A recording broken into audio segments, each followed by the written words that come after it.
One. What's good, everybody? You're locked into the OneShot podcast, powered by MUSICHYPEBEAST, the largest independent multimedia broadcast platform for creators and artists in the game right now. Tonight, we're sitting down with Mikey Finesse, an independent force coming out of the hip-hop universe. This is where we tap into the real story, the grind, the doubt, the sacrifices, the small wins, the big L's, and the sound that makes their name ring different. My name is April Harley. I'm one of the power hosts tonight for the OneShot podcast, and this is Lightweight. Yes, sir. It's your Carolina cousin, Right Way J. Hope all is well out there. Yes, indeed. Yes, we are super honored to be illuminating the creative genius of Mikey Finesse on our show. The OneShot podcast is syndicated on iHeartRadio and Pandora, so this energy is traveling everywhere. All right, let's start the show. Mikey Finesse, we are so honored to have you on our platform. What's good? I'm glad that y'all had me on your show today. What's up, man? What's going on? Let's start at the beginning for the origin of your story, where you felt like, you know, I kind of do music, and then how that transition and turned into, music is my life. This is what I do. I'm going to give you an insight about my family, man. I got a real musically inclined family, man. So music has always been a part of my journey. You know, I played instruments growing up, so I joined the band. I was a drum major majority of my career of being on the band. So music run through the vein, whether it's come from just speaking out loud or, you know, putting some instrumentals together. Related to a lot of big celebrities, but I don't do a lot of name dropping. I just like the people to do their own research. And in the long run, I want people to just vibe with me for who I am rather than the names who I'm associated with. Okay. What was that exact moment? Was there a conversation, a heartbreak, or situation personally that flipped the switch for you where you decided you were just going to go in? I'm going to say, man, my community, man, had a big part on my music journey. You know, where I'm from, in the 90s, the number one HBCU in America to me, JCSU, played a lot of big part in music because our neighborhood played the same music that they did. So music just was all around me growing up. Got you. Okay. You picked a lane where they say like 95% of people never quote unquote make it. What did you have to accept in your head about failure or being slept on? Or have you ever felt uncertain about really committing to this path? I'm going to drink to this one, right? Okay. Cheers. Hey, let's go. I'm going to be honest, man. Like I said, without doing a lot of name dropping, I always had in my head understanding that the history of hip hop was new to the generation of what it is today. Early on in the game, I had to believe that everything that I was doing was brand new. So it was always different. Like it wasn't the same music that we used to listen to because the industry shifted from listening to Michael Jackson to Tupac, if that makes sense of what I'm saying. I had to believe that everything that I was doing was a new journey for somebody else to be like, hey, well, he doing something different. I want to join what he doing. Gotcha. Wow. That independent life is not cheap. It's not that type of life. Can you talk about a moment where maybe the money side almost made you fall back from music, or maybe did that ever happen where your mindset or your hustle was tainted or you were, uncertain about that? I'm going to drink to this question too. Okay.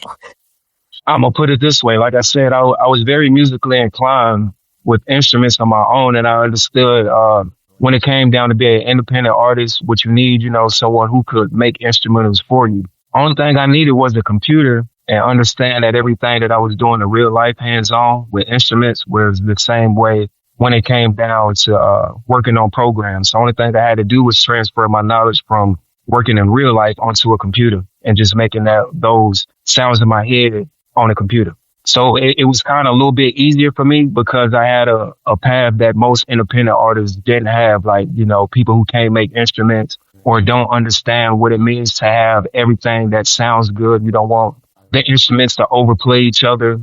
I was a little bit more advanced in this industry when it came to music. And you have a deep understanding on music. I can hear it. Right? Yeah. I was undefeated, man. The number one drum major, 2011, West Mac. I was undefeated all year. Okay, undefeated.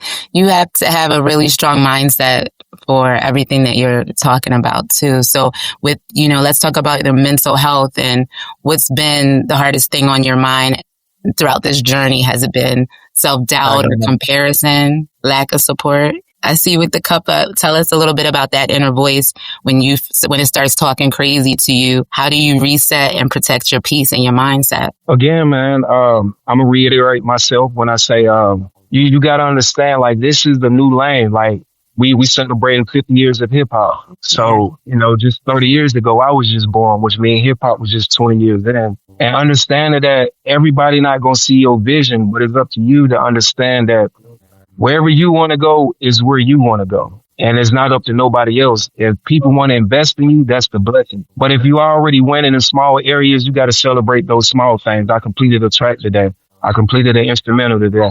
And it take most people 3 to 4 months just to complete one song. So I had to understand the bigger vision. Like, I can't let a lot of things discourage me because I'm far ahead than most people are completing music as fast as I do today. It's interesting how you say that, because as artists, it really just boils down to, like, they're not going to understand the picture until you actually paint it. Yeah, that's so true. Yeah, absolutely right.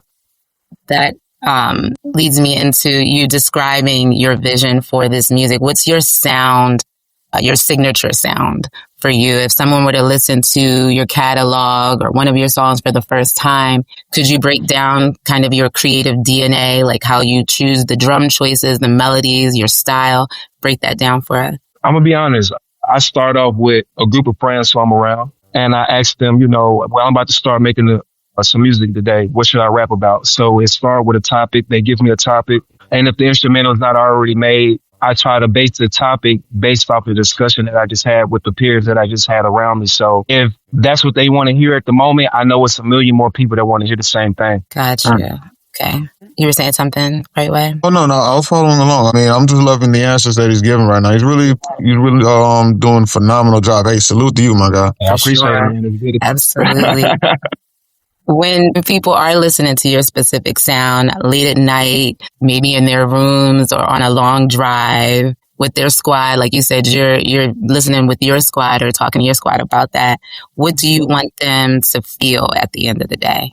What emotion that brings for you? I'm going to give you an honest answer. Okay. So in real life, people think that I'm quiet, but I'm not quiet. I'm just very observant about the surroundings that I'm in. So a lot of people don't expect a lot of things that come from me when it comes to music to say that it comes from me. Like I said, I do also DJ. My DJ name is DJ Oso. And when I'm in the middle of DJing and I play a song that's made by me, somebody might say, by mistake, hey man, play that Drake again, play that J. Cole or play that Kendrick Lamar song that you just played. So it doesn't bother me a lot. Because when I say, man, that was me that was just playing that song, they was like, what? I didn't even know you did music like that, bro. So I be trying to come at people in all different angles, man. I like that. I like that because especially being a DJ, understanding what the people like and don't like and knowing how to cater your song to what song will go after that or before that, that's a very powerful thing to have. Yeah. Could you drop one song for us? Mention one song that kind of helps people feel that exact feeling that you're describing? Man, I just dropped a song 2 days ago, last Sunday or somewhere along this line this week. Yeah. Me and my bro who I have been here today, he's my tattoo artist. His name is Joe. We set up and I was like, man, what you think I need to make today, man? He said, bro, just drop something. I said, man, what should I make it about? Man, just get in and do that. Something that's brand new. So I made a song called We Love Strippers. I just released it. I have 4 major distribution companies that want to promote the song. I have other people who show interest when it comes to other DJs who don't know, can somebody get the door? Who don't know that I actually make music on my own. They look at it as if, man, we don't know what song you just got, but we want it. How y'all doing? That's interesting. Okay. Other way. So let's see. So, okay. So I have one song. Yeah, I have one song, man, right now called We Love Strippers. I just currently made, which is on all platforms right now. If you go ahead and listen to it and say, man, we haven't heard good music like that in a long time. It's about strippers, but not disrespecting the women in a bad way, but only talking to them about how much we do support them. You feel what I'm saying? Gotcha. Okay. The strippers do get a lot of love throughout the journey here. I love that. Shout out to the strippers.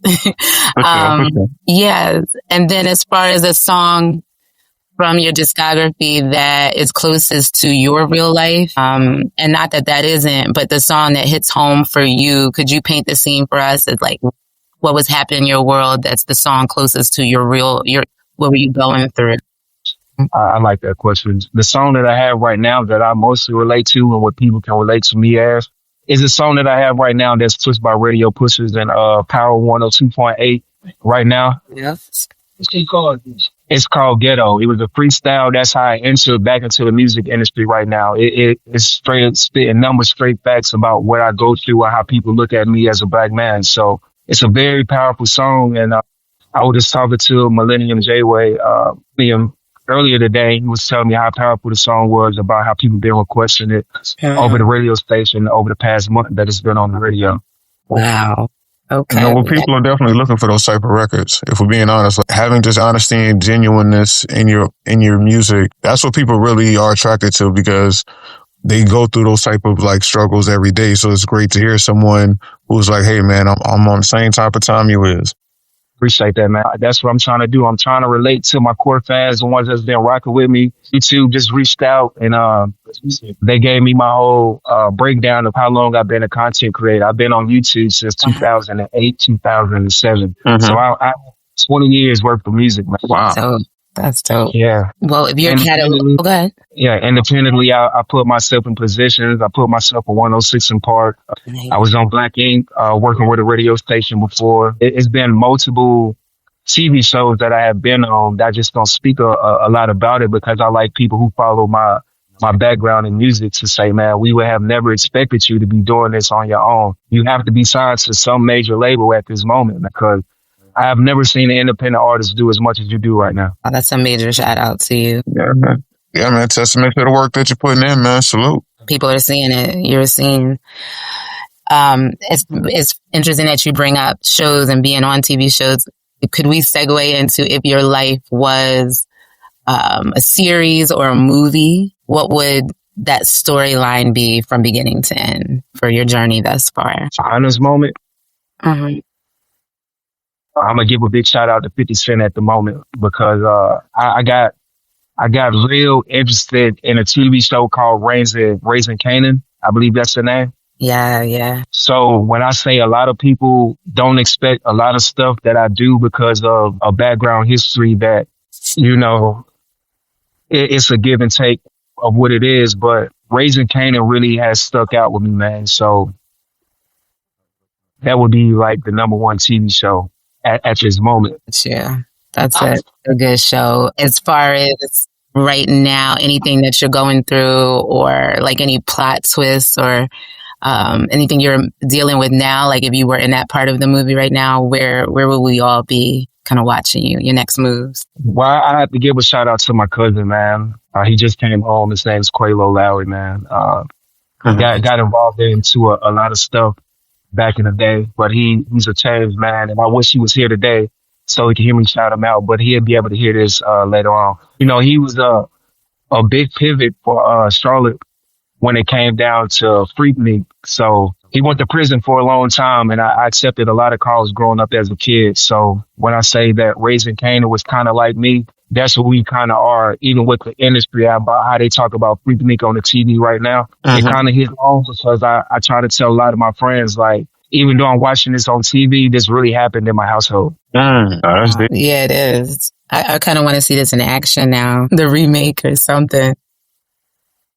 I mean, you give me some more insight. I really did, man. And I'm going to give a shout out to Jacquees. When I came off 106 in Park in 2011, instead of taking a BET tour, I went off to college, man. And I got more involved in doing my own Freakniks at East Carolina, like just to show people, even though, like I said, Raising Canaan was my background, you know, I went to college just to show them, like, bro, we're not really as bad as people may think it is, you know what I'm saying? So I salute upcoming artists from state to state. No, I feel you. It's a real backing, man. People just got to tap into what I've been doing. It'll make sense. Like, bro, this guy Mikey has always been there. And a lot of stuff that's on TV, we follow this dude's career. It's the same thing with what they talking about. Hey, knows how to follow that algorithm. I see you, man. Look, right? Well, speaking of algorithms, a lot of artists and a lot of us can be so caught up in the numbers and allowing those numbers and algorithms to determine our worth. Who are you without the streams, without the views and the followers? And how do you remind yourself that you're bigger than whatever the metrics might say this week or next week? Good question, man. I tell people this all the time. Like, bro, I'm not the type to really chase 1 million views on YouTube, Spotify. What I believe is in the people. And I believe already as a DJ, if I can bring a group of 30 people to one event, then I know my music or what I'm bringing to the table is worth being around. So I don't get discouraged about 1 million people showing up or 1,000 people liking or commenting under my content. It's about the reality of everything that I bring around. If I can do this for so long and not have a backing of, hey, man, I don't even like this guy or I'm not showing up to this guy event, that lets me know that I'm not a good person. But if I can keep doing something for so long and everybody say from years ago, man, I remember this guy. That's a good dude, man. That lets me know what I'm doing is working. I feel that, bro. That's some real talk, bro. That's some real talk, bro. I ain't even gonna lie to you, dog. But, man, you just made me think about something, dog. Like, well, let me ask you something, man.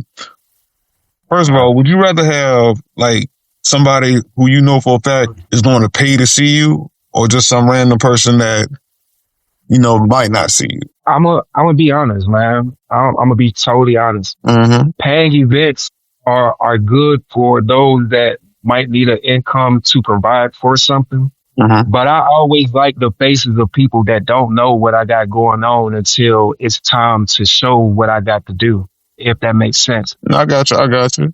So, like, go ahead, bro. So with that being said, I will always take a genuine reaction of people who already know. Because when they already know how to deal with you accordingly. When they don't know, those are the best reactions. Now, let me ask you this. Now, how do you draw in those genuine people? Like I said, man, I come at you in all different angles as a person, bro. I might hit you with a DJ combination for so long. And the people who already know, like, I ain't even know he DJ, but I know he rap. So now I got the people who know I rap that don't know I DJ. That's like, bro, I ain't even know he DJ that good.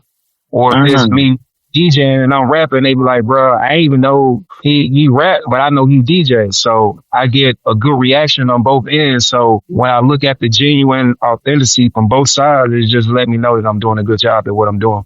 I salute that, dog. I salute that, man. And again, that's what people want at the end of the day. Like, you get the whole facade out here, people trying to like put 100 on 10, and it's like, bruh, just be you. You feel what I'm saying? Right. It goes a long way. You feel what I'm saying? But like, speaking of a long way, man, when we going down this path, man, it's painful, dog. We're being honest. Yeah.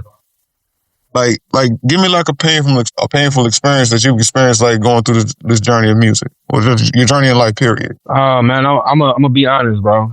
I want you to imagine this for yourself. Bro. All right, what's up? Imagine you been 17 years old, right? Uh-huh. Your whole neighborhood make music, and everybody around you know that you make music too, but you just start rapping to them, right? Uh-huh. So imagine you going around with a contract that people don't think is legit. Like, hey, bro, y'all want to go to BET?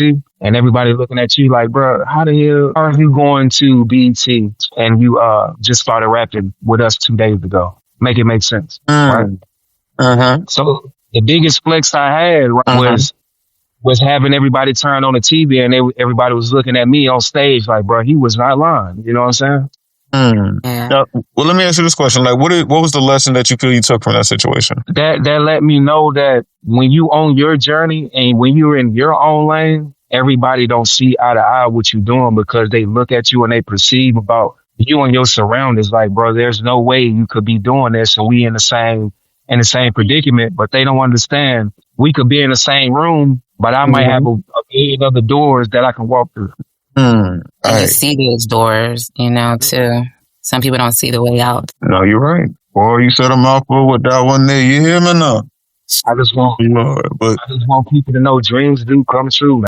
Mm-hmm. As an artist, I even put myself on the NBA G League court, just overseas, Los Angeles, man. Not Los Angeles, Las Vegas. So, man, I be doing a lot of stuff, bro. Now, I got you on that, my dog. I got you on that. Well, let me ask you this. You feel what I'm saying? Because this is the One Shot podcast. So, we got to ask this question. Like, if this was your one shot to talk directly to the world about who you are as an artist and the core message you want people to remember about the music, the core message you want people to remember about you, what would it be? What would it be? I'm going to give you my quote, what I tell everybody. I'm building a brighter future for the next generation. It's not about me right now. Like I said, hip hop is new. So what I'm showing my peers is that, man, as long as we stay in our lane, then we continue to do what we do. The next generation gonna peep what we doing, man. They gonna want to do the same thing we doing, but where am I leading people to? Where am I showing where I'm coming from? I'm showing them that I'm coming straight from the same neighborhood. It's okay to go to college. It's okay to go play sports. It's okay to be yourself. I couldn't agree more. That's beautiful, man. That's beautiful. I love what you're doing. I love that you have the family over. Everybody's supporting right now on Family Sunday right now. And then everybody, the radio station said they appreciate everybody being here, and it's a blessing to be out. Yes, shout outs to the tribe. Come on now, because it takes a tribe. It takes a tribe. And that was you just dropped so many gems, and personally fed my soul for Soulful Sundays today. And did you have any other words, Right Way Jay, that you wanted to leave with? No, man. Hey, man, I want to thank you for being on the platform. You did a phenomenal job. Yeah. Your answers was immaculate. And hey, man, much success to you, man. And I'm definitely going to tap in with you, man, because again, you're right around the corner from me. Holla at me, man. Hey, let's put this content together. You see what I'm working on back here, man. I got my one who made the background for me, the builder tonight. I hear you, bro. Yeah, I'm going to lock in with you on Instagram, man. All right. Hey. Mikey Finesse. Let everybody know where we can find you. And your handles, just share with us so we can keep following your journey. I'm Mikey Finesse on all music platforms. Instagram, I'm the real Mikey Finesse. And Facebook, man, I try to keep it sociable. I'm loving drip hop. That's my other podcast where you might see me popping some stuff one day, and then I'm with the family the next day. But it's all content, and I just want people to understand you could be in the same position I'm doing, and we could be doing the same thing at your house, and we could be going city to city. That's what's up. Big love to Mikey Finesse for tapping in with us on the One Shot podcast, powered by Music Hypebeast. If you're rocking with this energy, please make sure you follow us on Instagram at The Music Hypebeast. That's TheMusichYpebeast. Lock in and subscribe to Music Hypebeast on YouTube, Twitch, and Facebook so you don't miss any episodes, live streams, or exclusive drops from independent creators all over the world. I am one of the power hosts of the One Shot podcast. My name is April Harley, aka Gigi Max. Yes, sir. And this is Carolina cousin, Right Way Jay. Music Hypebeast is an interactive division of Radio Pushers powered by our parent company, Servo Media Group, Inc. This is the One Shot podcast where independent artists get their one shot to tell the real story behind the music. Peace and have a good night.